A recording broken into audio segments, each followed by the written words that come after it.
안녕하세요. 곁에 있는 삶의 지혜, 살미야입니다.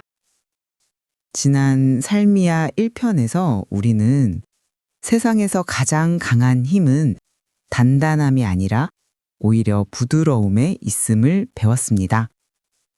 다투지 않고 가장 낮은 곳으로 흐르며 결국 모든 것을 품어 안는 바다가 되는 물의 지혜, 상선약수에 대해 이야기 나눴습니다. 오늘은 어쩌면 우리 인생의 후반부에 가장 필요하고 또 가장 받아들이기 힘든 주제일지도 모르는 비움에 대한 노자의 가르침을 나누려 합니다. 우리는 평생 채우는 데 익숙해져 있습니다. 머릿속에는 지식을 채우고 통장에는 재산을 채우고 집안 구석구석에는 물건들로 가득 채워왔죠. 나의 명함, 나의 직위, 나의 성과, 채워야만 성공한 것이고 채워야만 쓸모 있는 것이라 굳게 믿었습니다. 그러다 자식들이 다 자라 둥지를 떠나고 평생 몸담았던 직장에서 물러나고 나면 우리는 갑작스러운 빈자리, 빈 시간과 마주하게 됩니다. 텅 빈 집, 텅 빈 하루, 그 비어있음 앞에서 이제 내 쓸모가 다했나, 나는 무엇으로 남은 시간을 채워야 하나 하는 깊은 공허감, 공허감과 무력감을 느끼기 쉽습니다. 우리는 비어있음을 쓸모없음과 동일시하도록 배워왔기 때문입니다. 이런 우리에게 노자는 2500년 전 아주 역설적이고도 위대한 위로를 건넵니다. 그 비어있음이야말로 진정한 쓸모의 근원이라는 것을 말입니다. 도덕경 11장에는 이 비어있음의 가치에 대한 세사에서 가장 유명한 비유가 나옵니다.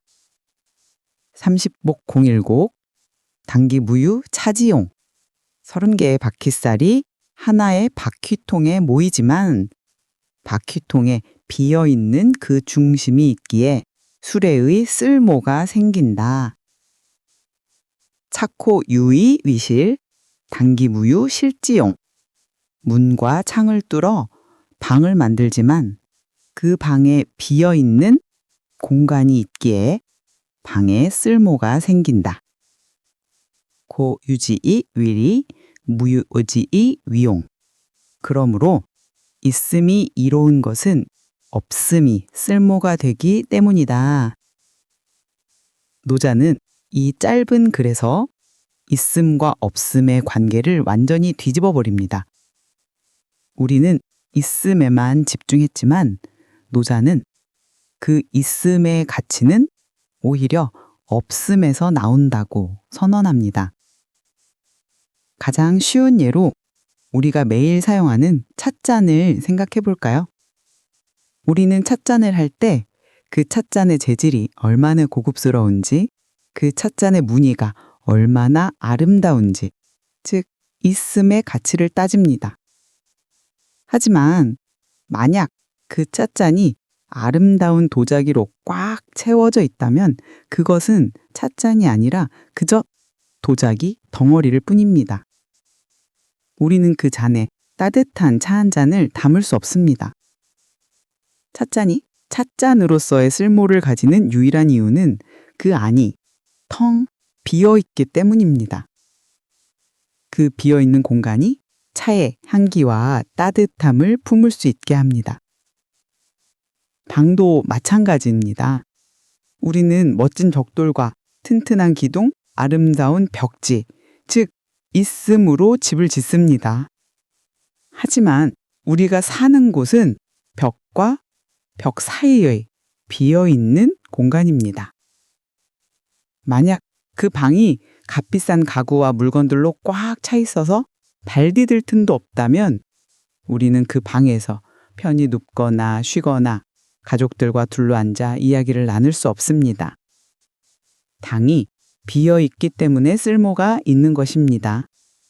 그 비어있는 여백이 우리 삶을 담아내는 공간이 됩니다. 자, 이제 이 위대한 통찰을 우리의 삶으로 가져와 보겠습니다. 은퇴나 빈 둥지는 삶의 쓸모가 끝났다는 뜻이 결코 아닙니다.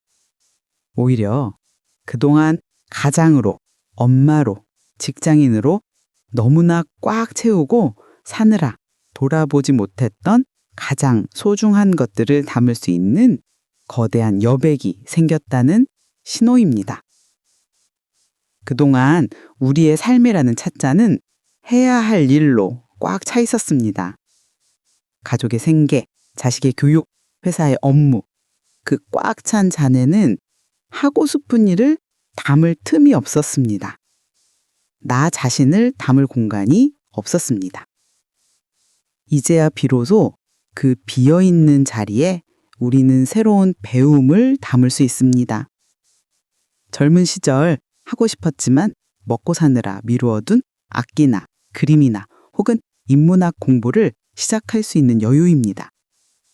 그것은 시간 때우기가 아니라 나의 빈 잔을 내가 원하는 향기로 채우는 숭고한 행위입니다. 그 비어있는 시간에 우리는 고요한 사색을 담을 수 있습니다. 누구의 방해도 받지 않고 나 자신과 깊고 진솔한 대화를 나누는 시간입니다. 나는 무엇을 할 때 진정으로 기뻐하는가? 나의 남은 삶을 무엇으로 채워야 가장 나답게 아름다울 수 있을까? 이 질문은 삶이 바쁨으로 꽉 차 있을 때는 결코 던질 수 없었던 질문입니다. 그 비어있는 마음에 그동안 소홀했던 배우자와 나 자신을 비로소 온전히 담을 수 있게 됩니다. 가장 가까이에 있었지만 가장 바쁘다는 핑계로 마음을 내어주지 못했던 이들을 다시금 따뜻하게 바라볼 수 있게 됩니다. 그 비어있음이 관계를 회복할 기회가 됩니다. 만약 지금 삶이 조금 공허하게 느껴지신다면 그 비어있음을 두려워하지 마십시오. 그것은 없음이 아니라 무엇이든 새로이 담을 수 있는 가장 자유롭고 가장 가능성 넘치는 쓸모의 공간입니다. 그 축복 같은 여백을 무엇으로 채우고 싶으신가요? 더 나아가 이 비움의 지혜는 우리의 마음가짐에도 그대로 적용됩니다. 1편에서 이야기했던 물을 기억하시나요? 물은 가장 낮은 곳으로 흘러 비어있는 계곡을 채우고 마침내 비어있는 바다로 모여듭니다. 산봉우리는 스스로 높다고 꽉 차 있기 때문에 단 하나의 물방울도 받을 수 없습니다. 하지만 가장 낮고 비어있는 계곡은 모든 물을 받아 생명을 키워냅니다.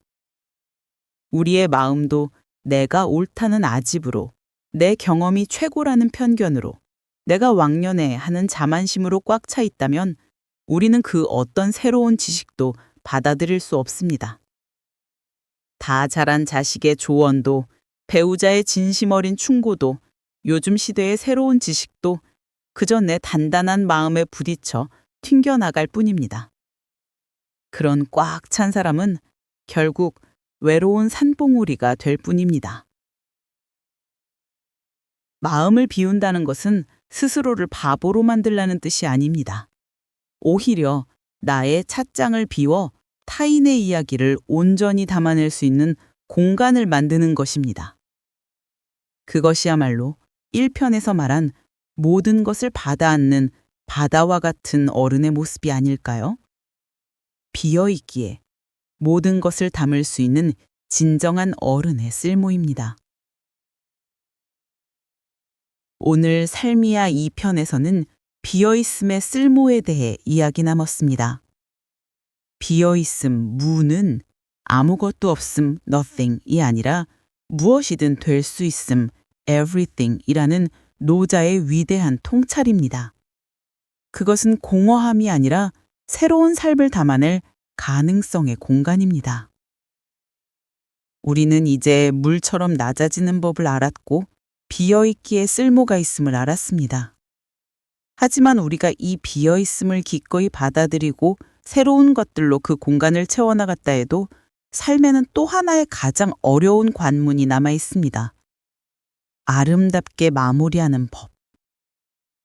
때가 되었을 때 내가 이룬 공을 기꺼이 내려놓고 물러날 줄 아는 지혜입니다. 우리는 평생 공을 쌓기 위해 노력했지만 그 공을 어떻게 내려놓아야 하는지는 배우지 못했습니다. 다음 삶이야 3편, 그 마지막 시간에는 노자가 말하는 가장 아름다운 완성, 공을 이루면 물러난다, 공성신퇴라는 지혜에 대해 함께 이야기 나누겠습니다.